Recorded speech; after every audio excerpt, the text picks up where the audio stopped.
Hello guys, in this video I am going to show you how to change the style of your photo or video on the Vimeo Create application.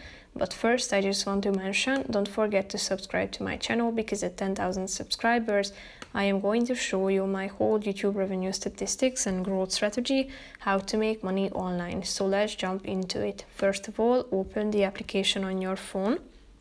After that, you should click on the style button down below, which is the sixth option.